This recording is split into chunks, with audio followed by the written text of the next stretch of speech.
ladies and gentlemen, and welcome to another episode of Pull the Trigger. I'm your host, Sandra Gonzalez. I'm a retired Marine officer turned life coach speaker, and I had the honor, the distinction of serving 20 years of honorable service as a U.S. Marine. Now, I help high caliber female and male entrepreneurs kick self-doubt to the curb and develop sexy confidence so they can stand out as a leader. And today, oh my goodness, you're in for a treat. Let me tell you, this amazing goddess that I have before you today, my friend, mi amiga, que también habla español un poquito, Miss Parmees Yazdanyar. Did I get that right, babe? Yes, you did. Beautiful. This Persian goddess is a brain-based, you guys, brain-based high-performance trainer, coach. She's a neuromarketing consultant and so much more. But this goddess, let me tell you, she holds a degree in human behavior and has studied consumer psychology, which I find incredibly sexy. Oh my goodness. As a freelance copywriter who helps other professionals understand, communicate what makes people buy, it is an honor and a complete, I'm so happy you're here with me today, babe. What did I know? I missed so much more in that introduction. Please introduce yourself. Thank you for being here, by the way. And thank you for having me, Sandra. This is super exciting. I know we've been trying to do this for a while, so I'm super excited to finally make it work and be here. And thank you for that outstanding intro. Just like you said, just to piggyback off of that, I'm a neuromarketing consultant and brain-based high-performance trainer for entrepreneurs, consultants, and anyone in the online space that's using their message, that's using their voice to influence, create impact, and essentially build a business. And so I'm super happy to be here and excited to chat today. Oh my goodness. I could just pick your brain for a week and I'd still be curious. I would want to know more.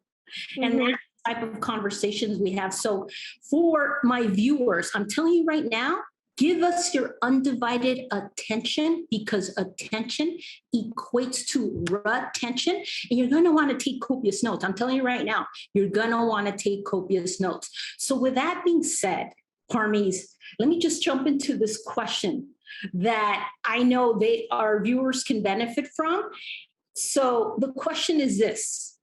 What's the biggest challenge, right, that professionals have as it relates to messaging? What's the biggest challenge they have as it relates to messaging, persuasion, so they can stand out in a crowded market? Absolutely. I think that's an excellent question. And that is the $1 million question that almost every business owner wants to decipher. And we know today that in the world of marketing, in the world of digital marketing, more specifically, that we are bombarded with messages and we're bombarded with people trying to sell us things and get us to join their programs and buy their products and invest into them. And so what we really want to do as online business owners or as entrepreneurs, or really as anyone who's trying to persuade, try to influence and get people on their team, is understand how human beings are influenced and how human beings actually make decisions. So what is it that actually leads to effective messaging? Well, the first thing we need to understand is what actually is messaging, because we hear it being thrown around in the marketing space with coaches, with copywriters, and everyone hears that they need to have a very clear, concise, and compelling message, but no one actually understands what that is. So as a result of the confusion, we simply think that if we show up with our solution, or if we show up with our product, with our offer, and continuously put it in people's faces, that at some point we're going to get sales, we're going to get people coming to us. So at the core of it, the message is the thing you want to become known for. It's the living, breathing personality behind your brand, behind what you stand for, behind your mission. And it's essentially what you want people to identify you as being able to solve for them.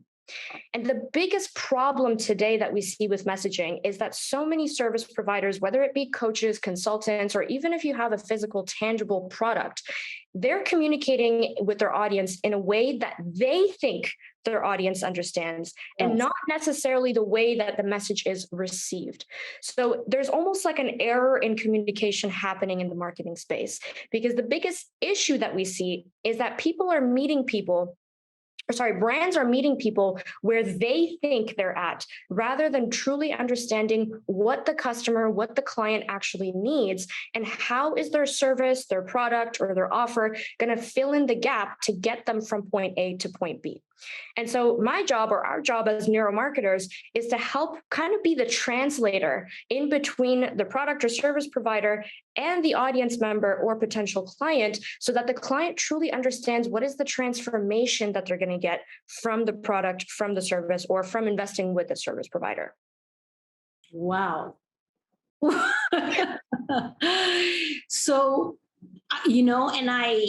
as you say that, like, that is so applicable not only to, marketing, so to speak, but how we also deal, with our relationships, or how we positively influence our families or our sphere of influence Absolutely. to get a desired result, not to manipulate, so to speak, but to work harmoniously, I would say, Parmees. Right. So in a way, taking it out of context, as professionals, as it relates to rejection, because that's like a common thing. And I know this is kind of steering away from what you do, but you're very knowledgeable when it comes to helping service-based providers, entrepreneurs, period.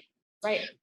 But how can, they overcome rejection, or how can they positively communicate it in a way that they understand, like, behavior a little bit more? I don't know if that makes sense, but that just came to mind. Please enlighten us. Yeah.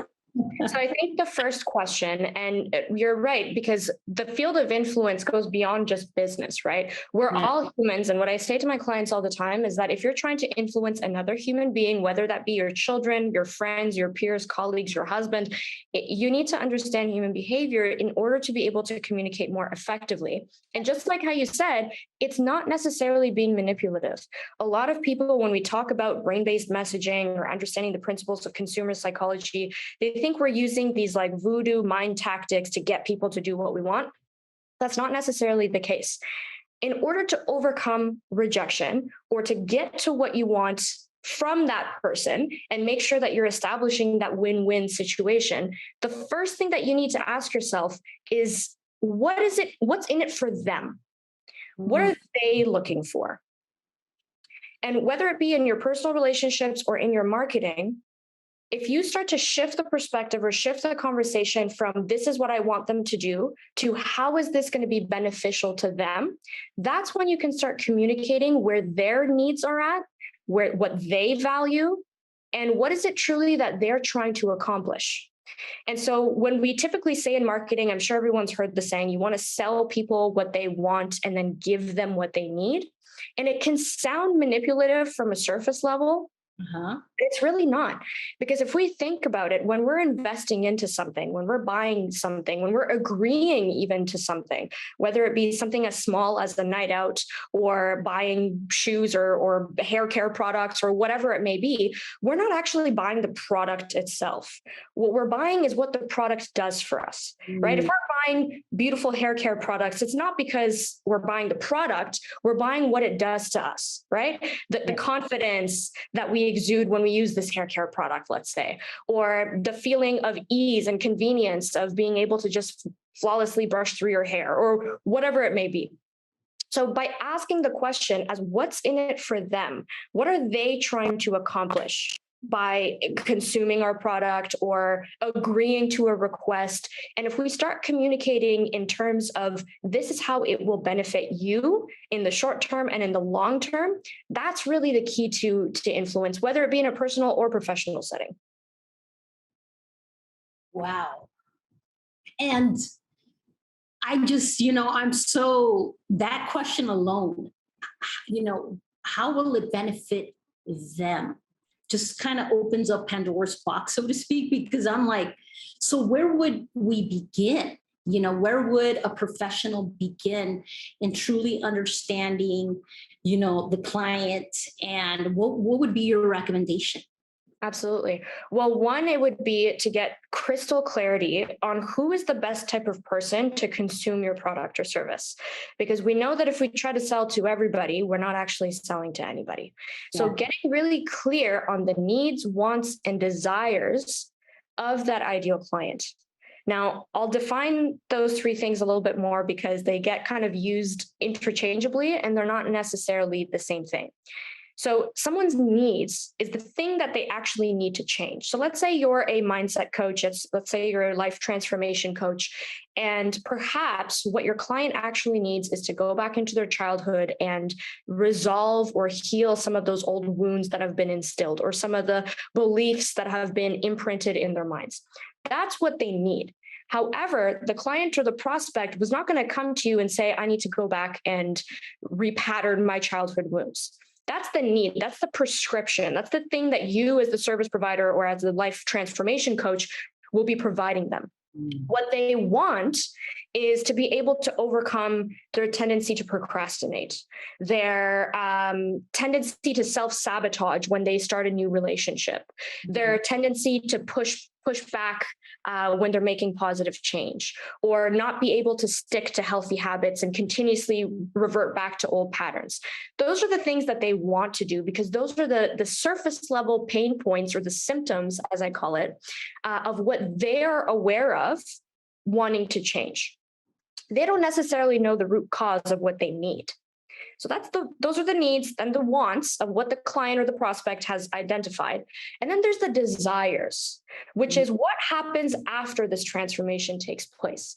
And when I talk about knowing what it is that they want and how this is going to be beneficial to them, that's really where the desires come into play. So the desires is being able to look at themselves in the mirror and love what they see. It's being able to fit into clothes that they did 20 years ago. It's being able to effortlessly navigate conflicting conversations and relationships. It's being able to make a commitment to themselves and actually follow through with it. So those are the things that they idealize, that they desire, that they want for their future, that they want to see themselves following through with, but perhaps haven't been able to. And so if you're selling a retreat, you're not selling the accommodation and you're not selling the number of nights they're going to be staying there and the type of food they're going to be eating. You're going to be selling the lifetime value of who are they going to become after they leave the retreat? What is it that they're going to change or experience, or how is it that they're going to feel about themselves after they leave the retreat?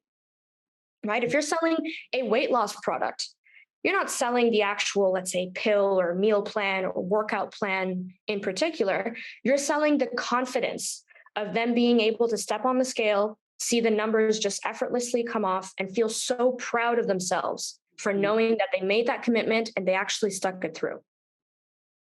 Yes. So that's where every service provider needs to start, is one, to get clarity on who's the best person to consume my product or service. Mm-hmm.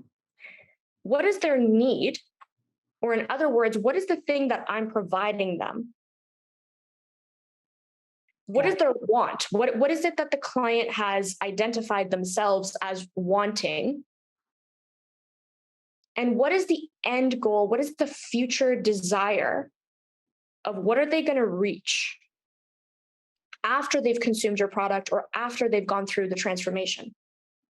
So if you have clarity on those three things, those kind of become the key pillars where you can use to kind of put together a message that not only resonates with your audience and makes your offer desirable, but also clearly articulates what is the thing that they're going to reach, or what is the destination that they're going to attain after working with you.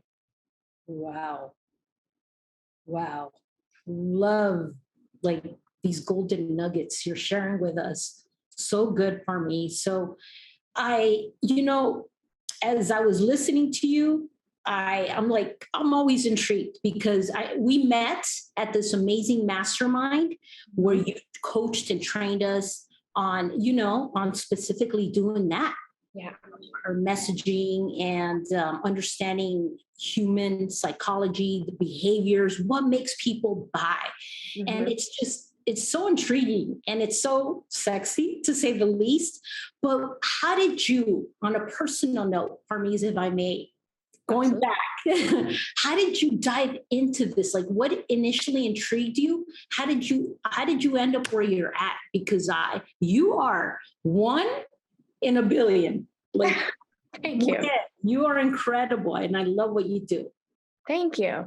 And I love this question because it's always really intriguing to me how people got to where they are at now.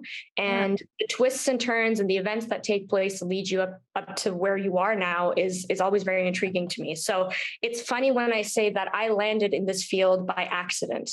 And it's not like as a child or growing up, I always thought that I'm going to go into messaging, I'm going to go into marketing, coaching, or anything like that. My initial goal was actually to become a psychologist. Well, actually, beyond that, I was trying to become a lawyer because even as a child, I've always been very good at debate. I've always been very good with written word.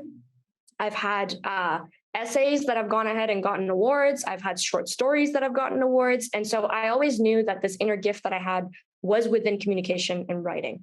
And even again, as a child, I always was able to debate and argue and get what I wanted, essentially, being a very effective communicator, whether it be with my parents or my friends or teachers.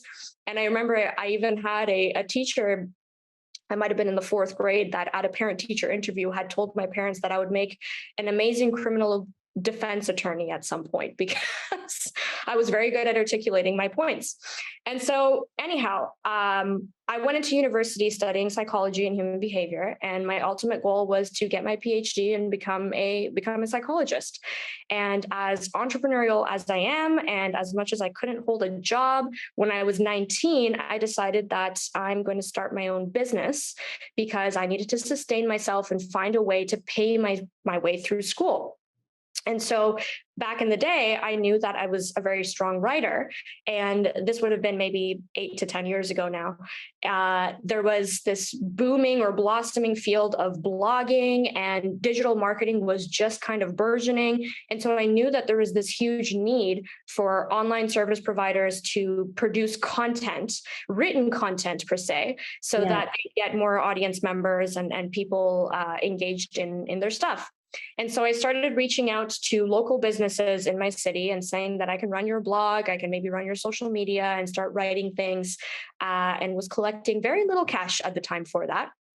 However, I noticed that as I was writing these blogs and these ads weren't even a huge thing back then, but looking at writing social media posts and email newsletters and things like that, I noticed that when I embedded some of the things I was learning in school about human behavior, motivational theory, social motivation theory, looking at things that really kind of lead people to make certain decisions and what are intrinsic motivators versus extrinsic motivators, I learned that if I take some of those principles and I apply it to the way that I was writing, it would get more engagement.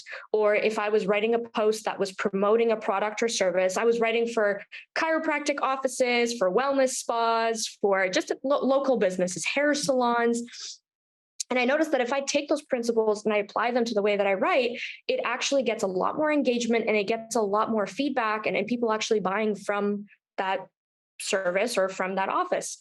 And so I started doing more of that. And I started researching more into human behavior. And I discovered this field of consumer psychology, which essentially merges marketing and brain-based science on how humans make decisions and what motivates people to make certain decisions and what creates that subconscious buy-in before people make decisions. And so I dived right into that field. And again, I was writing just as a means to pay my way through school. It was not supposed to be a career, was not supposed to be a long-term business. It was just something to pay my way through university.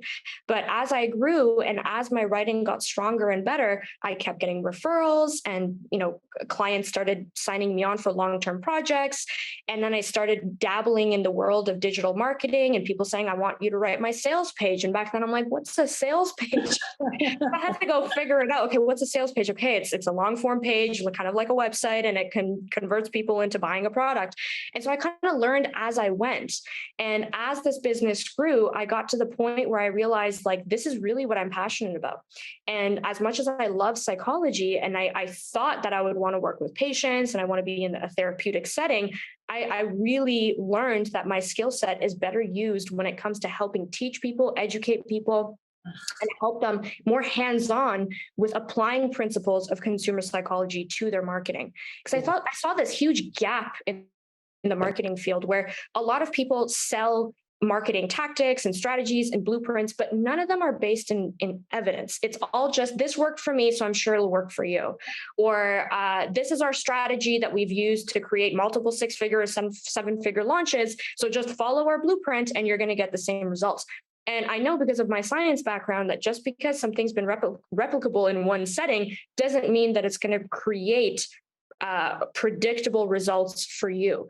And so really my mission now is to help bridge the gap between the scientific community and what science is saying about consumer behavior and what traditional or modern day marketing is providing people. So that's kind of where I'm at now.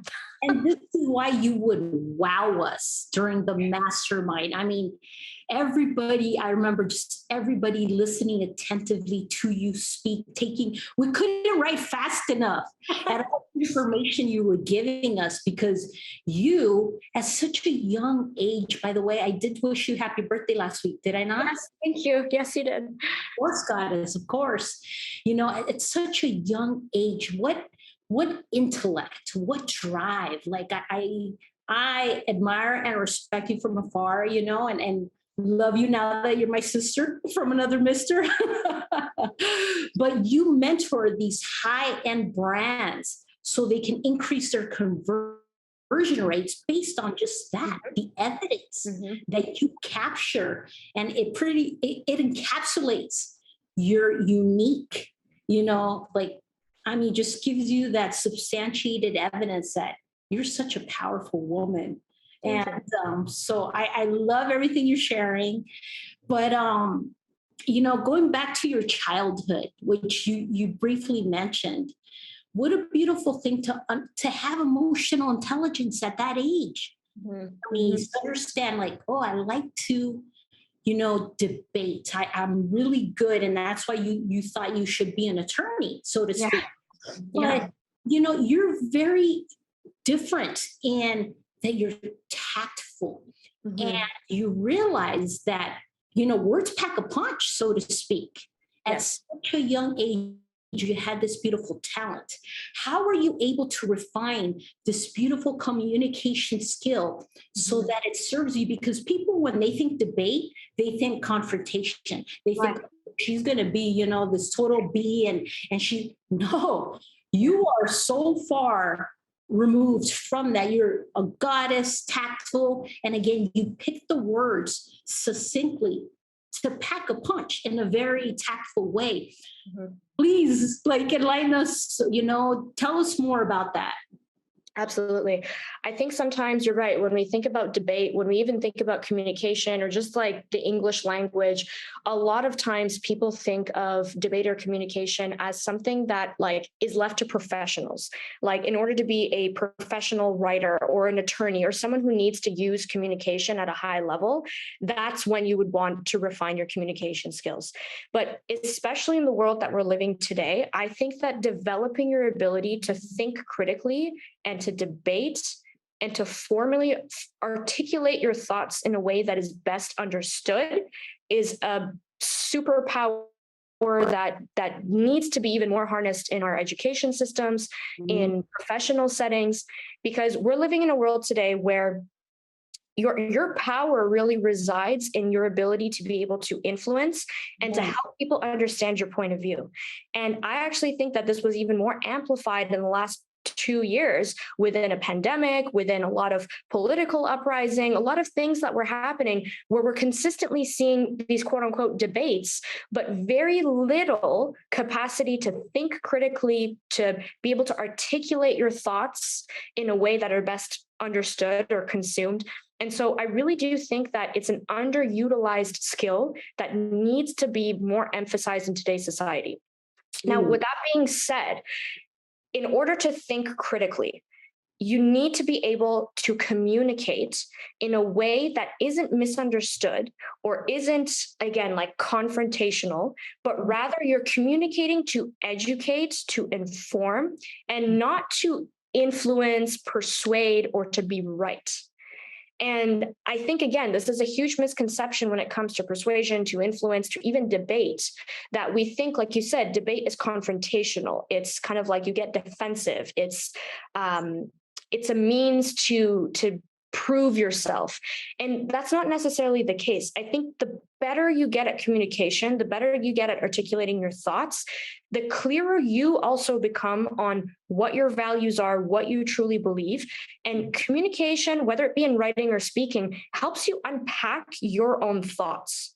Mm-hmm. I always think of thoughts or ideas as kind of like this tangled up ball of yarn that's in your mind, right? We have thoughts, we have emotions, we have certain feelings about things, certain opinions, and it isn't until we're questioned or there's a need for us to put it into words that we can start untangling that ball of yarn and really understanding, like, what is it that I actually believe, or what is it that I want to stand for, that I want people to know about me. And so I really do think that refining your skills in communication is a need today. Yeah. Whether it be, again, talking in your relationships, like just think about how much miscommunication happens in intimate relationships, whether it be with your partner, your spouse, it could be with business partners, it could be in the workplace, it could be with your children. And really helping you, or becoming a better communicator, is going to help you kind of calm down a lot of unnecessary conflicts, a lot of miscommunication or misinterpretations of what it is that you actually mean or trying to say. Absolutely. Parmees. So aside from the obvious, which would be practicing our communication, so to speak, as professionals, what other tools can you give us, or what can we do to continuously, refine our communication skills, our listening skills? What would be your advice? Absolutely. First and foremost, I think that the two key things that anyone can do that is super simple is to consume and to create. And what I mean by consume is to go out and research topics that are interesting to you, to go out and consume literature or writing, or research things that are an area of passion, or perhaps an area that you're not very familiar with. Look at different ways that people formulate their arguments. Watch debates. Watch people articulate their thoughts. Watch people get into a zone of having to defend an opinion, let's say.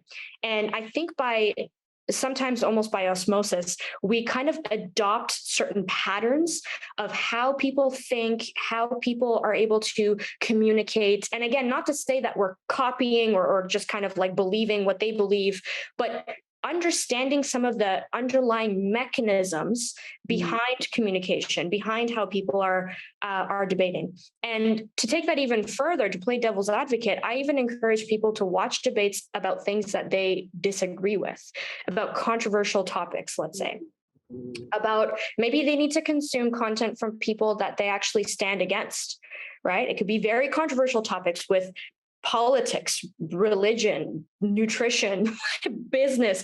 Like I strongly encourage people to consistently consume things that get them to think, or to explore outside of their realm of knowledge, right? We all have a certain realm of things that we know, things that we don't know, things that we're kind of familiar with. I always encourage people to go outside of this realm of like their everyday and just consume knowledge. And it's not mindless consumption, like, consuming social media posts or books that don't mean anything to you, but really understand, like, what are some of the things that you don't know about the world, or you don't know about people, or you don't know about a certain subject that you would like to know, and go consume that. And then the second thing that really helps hone that in is that we don't actually retain anything until we're able to verbalize it or repeat it. So it's an excellent practice to take the things that you've learned and put it into your own words. So the consumption component and then the creation, which is write it out. The only way to become a better writer is to write more often. It's to be able to get that practice and kind of get the reps in with learning how to take your stream of thoughts, put it into words, and put it out there in a way that people can easily and cohesively understand. So I encourage everyone, once again, to write. And it doesn't have to be a masterpiece, or it doesn't have to be an amazing piece of nonfiction. It could be just journaling to yourself. It could be thinking about a current world issue and just writing out your thoughts. It could be an exercise of, if you were to give advice to a friend, what would you say?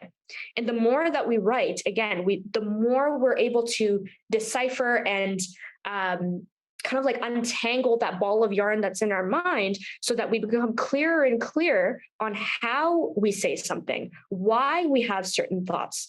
And the more practice we get, the more confident we become in our own writing and communication abilities. Oh my God, you just completely inspired and motivated me to start writing again, because I know I mentioned to you, Parmees, I lost all my followers on Instagram. Yeah. Instagram got hacked. Part of life, it happens. But I found myself, I'm like, why should I write again? I'm like, nobody's out there to read, or, it's slowly building back up, thankfully. But you've reignited that within me. Oh, I'm glad. Thank you. Muchas gracias. That's shukran habibti. That's what I needed. Yes. Yeah. Yeah. So you said, it's so important for people to formulate arguments. Mm-hmm. So who is this man or woman that you completely love, admire, respect, look up to, because they've learned or they've mastered how to do that, formulate arguments, and you're like, oh my God, I love how this person thinks. Who comes to mind, Parmees? Oh, this is a tough one. Funny enough, the people who perhaps come to mind right off the bat are people from thousands of years ago. Anyone who knows me, I'm a big philosophy major. And looking at the works of Marcus Aurelius, looking at like Socrates, like going back in time and consuming the works of some of these people who really have influenced everything from our legal system to traditional or modern day personal development, like even looking at the works of some well-known psychologists like Carl Jung, or looking at Carl Rogers in more recent years, and looking at people who have taken almost like these abstract concepts and have distilled them down into very practical humanistic ways of explaining psychology, explaining human behavior. And, again, looking at some perhaps controversial figures today, I love watching debates by Jordan Peterson. He's not someone that I 100% agree with everything that he says, but I think that he has a very impeccable way of articulating his thoughts. And again, not saying that I agree with everything the man says, but I think that he has a very intriguing debate style. I like watching the works of Robert Greene, although I wouldn't say he's necessarily debating, but he's the author of the 48 Laws of Power, Mastery, the 33 Laws of War. And I really, again, enjoy the ways that he's been able to tie in all of the background information or all the research that he's done over the years of real life stories and analogies of what has shaped human behavior, what has shaped modern day society. And consuming some of the works of these people, I think, is a good start.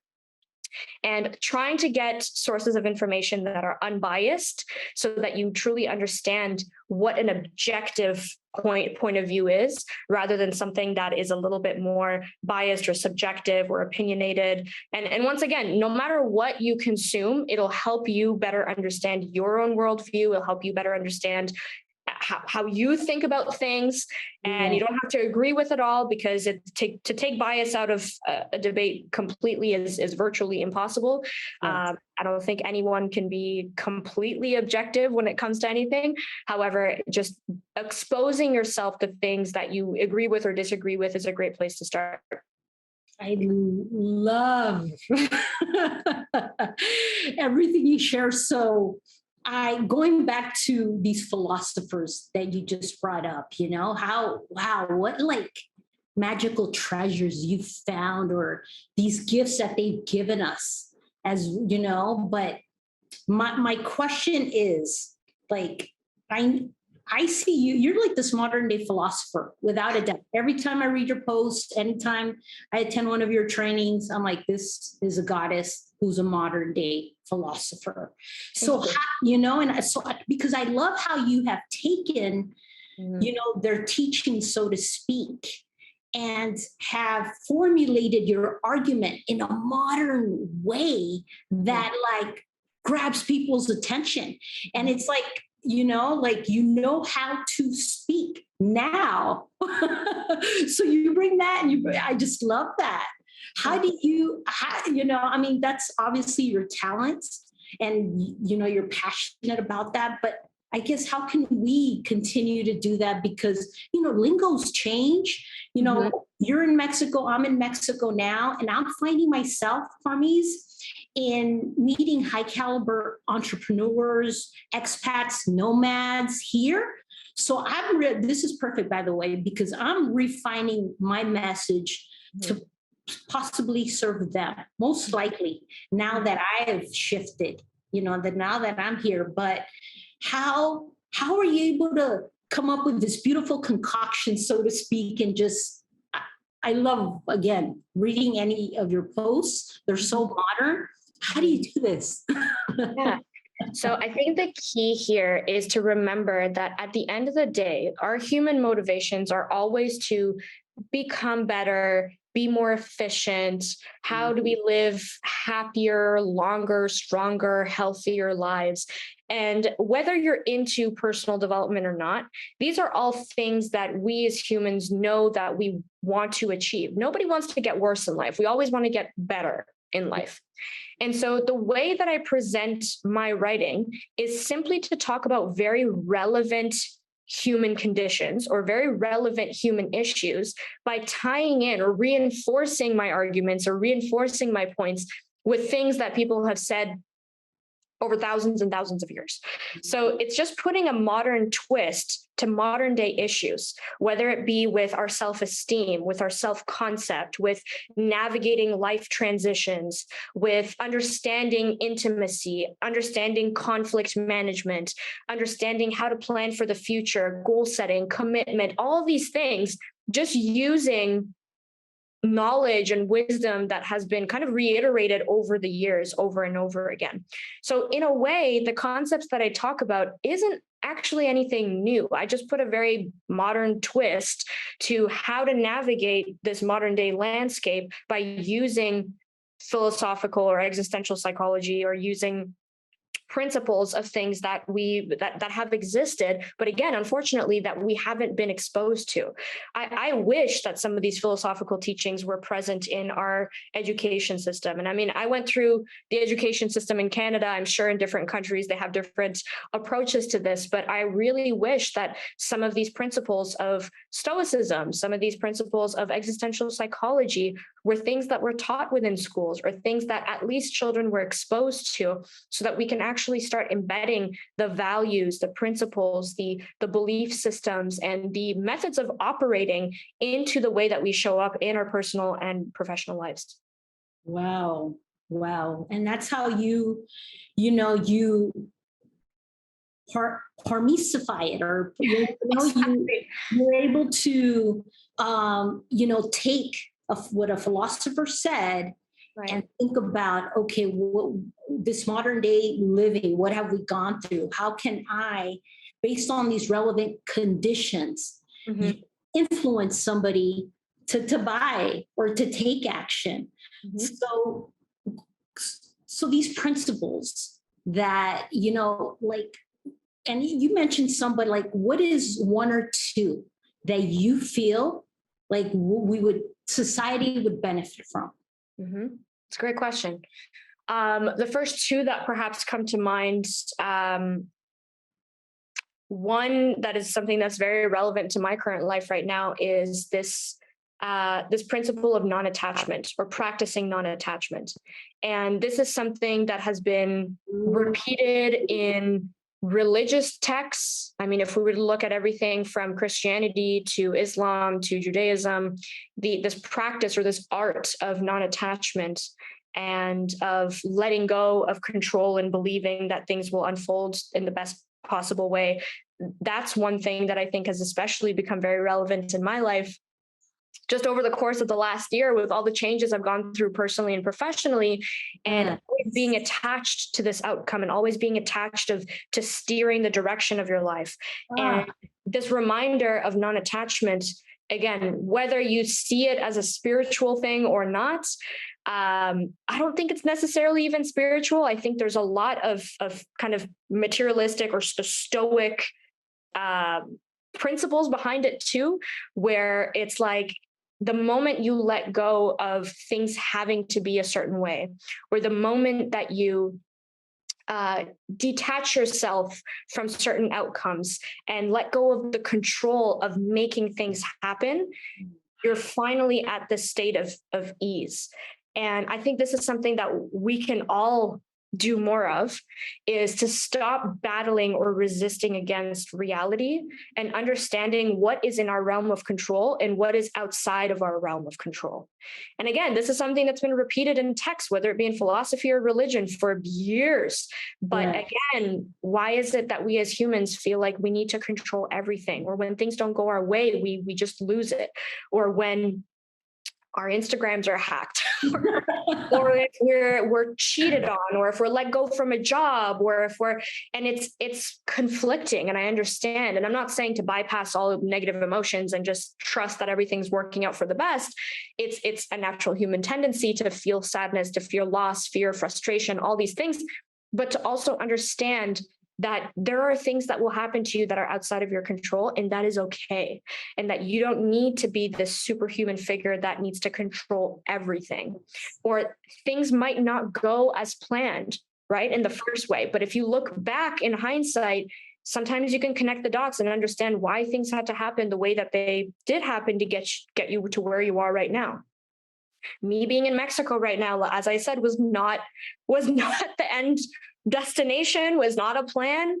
And yet I've experienced this beautiful 2 months in Mexico now, just because of a series of events that led me here, even though this wasn't the plan. So it's letting go and really trusting the process, as cliche as that sounds. And as against our human nature as it goes, because we really do want to control the outcome. We want to make sure that we have a plan. And if you're anything like me, I was super type A. I always had a plan. I always had goals, objectives every month, every day, my schedule, and letting go of some of that and understanding that, you know what, sometimes shit happens and Yes. just being Yes. okay with it. Oh my God, Parmees, you're like so spot on with the things that are happening to me, as you already know. This has been a reoccurring theme, and I'm sure for most of the viewers as well. Mhm. It's letting go of expectations, this non-attachment, and just like you, Parmees, being in the Marine Corps for 20 years, type A, like I we typically crave certainty. We want to know what's going to happen, and my brain has been wired to structure, self-discipline, like, no, this Thinking is of every situation, and yeah, I get it. absolutely thinking Yeah, outside the box. Do yeah, if I can't make sure it's not happening, okay, I got to do my, intel and make yeah, sure what's going to happen, worst case scenario. exactly. And then life happens, Mhm. as you already know. Mhm. And I'm like, oh my gosh, I have to let go of expectations. Mhm. So, it's just, this has been the most valuable thing for me. Mhm. Is like, like my Arab friends say, I know you're Persian, babe, but they, inshallah, God Yeah, will. exactly. Yeah. That has been like so for me. Anytime I think of, what, I don't know what's going to happen. Inshallah, let, Mhm. let go, let God. Just enjoy the moment and just allow life to show Unfold. Yeah. exactly to Yeah. unfold. So what would you say, Parmees? And I know I have so many questions, but I will make this the last question. What has enabled you to practice some of that non-attachment? Mm. Well, I think firstly, it's been, like you said, it's been a reoccurring pattern. And I Yeah. really do believe that sometimes a lesson is repeated over and over and over again until you finally accept it. And especially over the last year, with so many things that have gone maybe quote unquote wrong in my life, it has been an opportunity for me to practice this letting go. And the more things happen that allow me to really understand, like, I really am not in control, and as much as I am on my current circumstances, there might be things that happen in the future that are unbeknownst to me right now. And I think the thing that's really helped me now allow that lesson to sink in is being able to look back and recognize that some of the things that unfolded weren't things that were within my realm of even possibility back then. And understanding, like you said, to just let go and let God. You never know what might come about in your future that is unbeknownst to you in the moment. So I have a lot of unknowns for my future right now. I know there's a lot of very serious decisions and a lot of things that are probably going to change at a very rapid pace over the next couple of months. And I feel that old me would be freaking out right now trying to figure out, what's the plan? What is it going to look like? What are all the steps I need to take? How do I prepare? Best case, worst case scenario. But I finally have sunken into this position of the only thing I can control right now is what's within my realm at this present moment. And whatever's going to happen over the next couple of months, I'm sure is going to work out for the best. I have no doubt it'll come with its own set of challenges and struggles, and I'm going to have to navigate that. But stressing about it right now is only going to take away from my peace in this present moment. And trusting that whatever destination or whatever outcome I'm going to reach is going to be working out for my highest good. I just have to be okay with not knowing all the steps. What I can focus on is what's directly in front of me right now and what the next step is I need to take. The rest of the staircase will reveal itself as time goes on. Wow. A true modern day philosopher. The staircase will reveal itself. So applicable to me and the viewers that are watching. Muchas gracias, mujer. What an incredible episode filled with so much information. I know I'm going to want to repeat this episode over and take some more notes. Yeah.